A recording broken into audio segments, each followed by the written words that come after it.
Setelah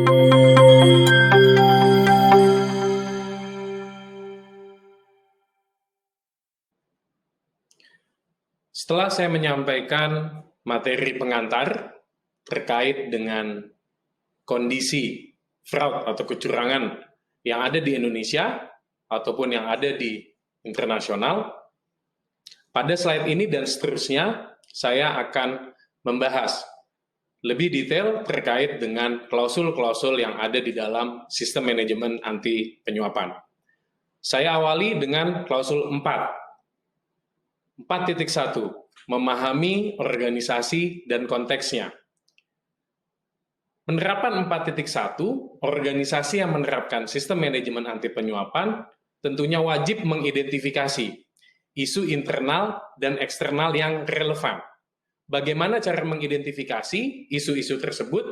Tentunya kita menetapkan dulu pihak-pihak yang bisa menimbulkan isu tersebut. Contohnya isu internal, mungkin ada pegawai, ada aset yang dikelola, dan sebagainya. Pihak eksternal, itu ada pemangku kepentingan, ada regulator, dan sebagainya.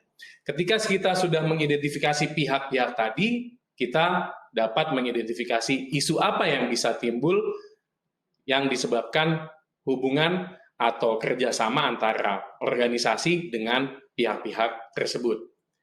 4.1 ini juga bisa memperjelas bahwa organisasi itu mau dibawa kemana, karena akan terlihat bagaimana kompleksitas dari aktivitas dan operasi organisasi. Kemudian bagaimana organisasi mengendalikan entitas-entitas yang memiliki hubungan dengan organisasi. Pihak ketiga, rekan bisnis, vendor, dan sebagainya. Pejabat publik, regulator, itu yang tadi saya sampaikan sebelumnya, tentunya sangat relevan untuk mengidentifikasi isu internal maupun eksternal. Setelah sebelumnya, saya membahas klausul 4.1, bagaimana organisasi perlu melakukan identifikasi isu internal dan eksternal. Dalam slide ini saya akan menjelaskan mengenai klausul 4.2, memahami kebutuhan dan harapan pemangku kepentingan. Apa yang harus dilakukan organisasi penerap SMART? Yaitu mengidentifikasi pemangku kepentingan terlebih dahulu. Itu bisa internal maupun eksternal. Setelah itu, dilakukan identifikasi kebutuhan dan harapan apa yang relevan dengan sistem manajemen anti penyuapan yang diterapkan oleh organisasi. Setelah kita membahas klausul 4.1 dan 4.2, di mana 4.1 organisasi perlu melakukan identifikasi isu internal dan eksternal, kemudian 4.2 organisasi perlu mengidentifikasi harapan dan kebutuhan pemangku kepentingan. Di dalam klausul 4.3, organisasi perlu menentukan batas penerapan sistem manajemen anti penyuapan. Isu internal dan eksternal, harapan pemangku kepentingan, kebutuhan pemangku kepentingan, kemudian hasil dari penilaian risiko penyuapan itu menjadi dasar atau acuan dalam menentukan ruang lingkup. Organisasi perlu secara cermat dan akurat menentukan ruang lingkup sistem manajemen anti penyuapan. Hal itu dibutuhkan karena sistem manajemen anti penyuapan yang dibangun akan bisa secara efektif meningkatkan output atau tujuan dari organisasi.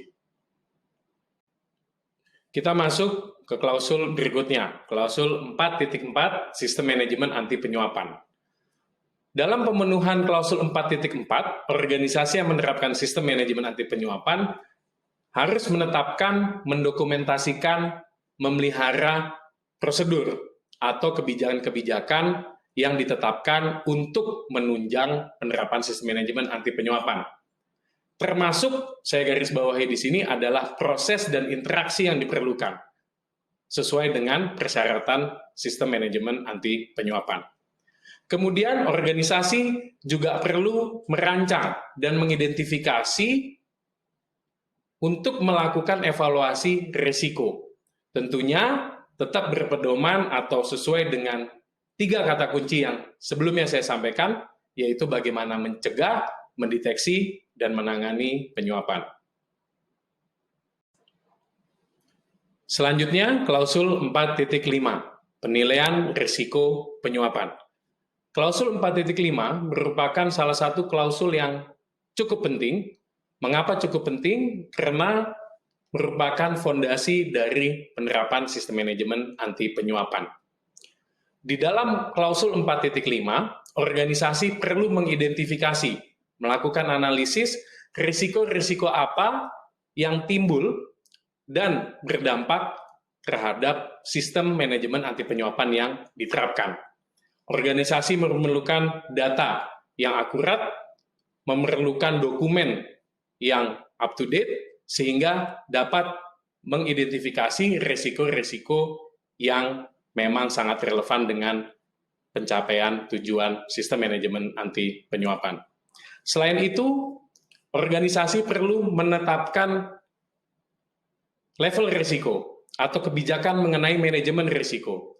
Bagaimana menentukan kemungkinan, bagaimana menentukan dampak, kemudian level risiko apa yang perlu dilakukan pengendalian, itu perlu ditetapkan dalam sebuah kebijakan mengenai manajemen risiko di organisasi. Selain itu, penilaian risiko penyuapan juga ditinjau dan direview secara berkala untuk memastikan apakah risiko-risiko yang teridentifikasi tersebut relevan dengan penerapan sistem manajemen anti penyuapan. Demikian klausul 4 mengenai konteks organisasi. Tadi sama-sama kita sudah membahas klausul 4.1 sampai dengan 4.5. Selanjutnya, saya akan membahas mengenai klausul 5, kepemimpinan.